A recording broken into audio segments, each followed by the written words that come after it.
j'espère que ça va bien. Comme promis, on vous revient avec une nouvelle capsule vidéo. Et ce coup-ci, on va parler de nos matériaux magnétiques et comment on peut vous aider à sauver temps et énergie dans votre production.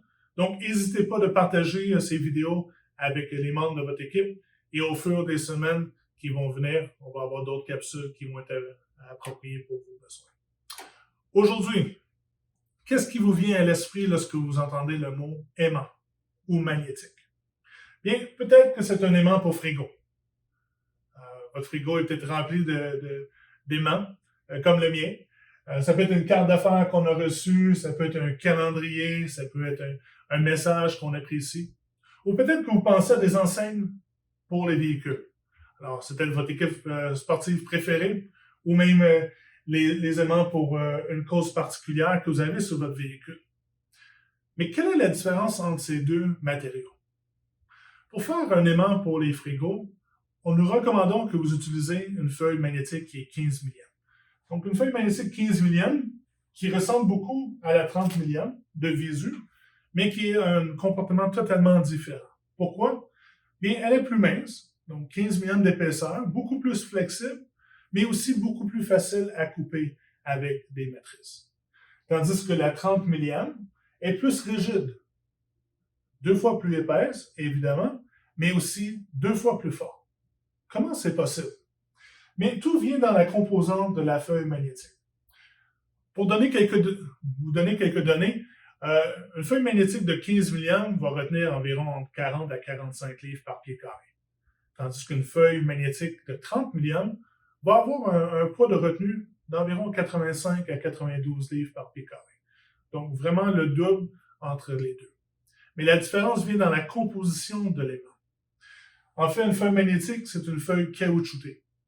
Et à l'intérieur de la feuille caoutchoutée, on insère des particules de ferrite qui permettent d'avoir un champ magnétique.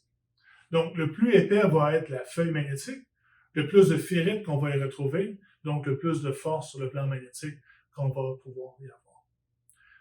Cependant, de nos jours, les progrès technologiques n'arrêtent pas. Donc, il est possible d'avoir une feuille magnétique de 30 millièmes, mais avec encore plus de propriétés magnétiques. On appelle ces feuilles-là haute énergie ou anisotropes. Comment que ça fonctionne?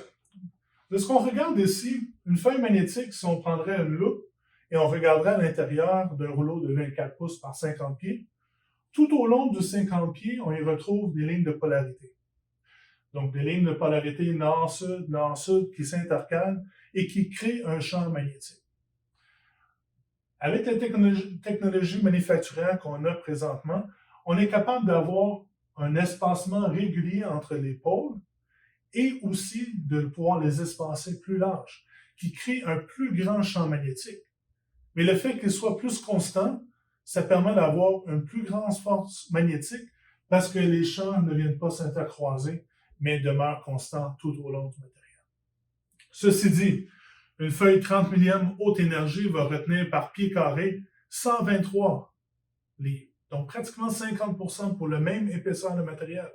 Et si vous voulez quelque chose d'encore plus fort pour vos enseignes magnétiques, mais on a le 40 millièmes qui retient 144 livres par pied carré. Donc, je viens de vous donner beaucoup de données ici. Mais qu'est-ce qui est important de garder à l'esprit? Si on aimerait faire un aimant pour les frigos, utilisons un 15 millièmes qui est suffisant pour faire l'application. Et si on veut vraiment pas que nos enseignes magnétiques partent au vent, bien, il faut au moins utiliser un 30 millièmes ou un 20 millièmes haute énergie qui va avoir le même poids de retenue. Ou si on veut vraiment quelque chose de plus fort et convaincu que les enseignes partiront pas au vent, on peut y aller avec un 30 et un 40 millièmes. Dans la description du vidéo, vous allez avoir un lien qui vous réfère à notre site web. Il y a un blog qui a été préparé avec un tableau de force de retenue. Et vous allez retrouver les mêmes données que je vous ai données pour pouvoir retrouver le bon matériel qui pourrait être utilisé pour votre application. Évidemment, comme toute capsule, si vous désirez envoyer vos commentaires, vous êtes les bienvenus. Vous pouvez m'envoyer un courriel, vous pouvez communiquer avec moi. Et si vous avez d'autres sujets que vous aimeriez qu'on traite dans les futures vidéos, n'hésitez pas, ça va nous faire plaisir.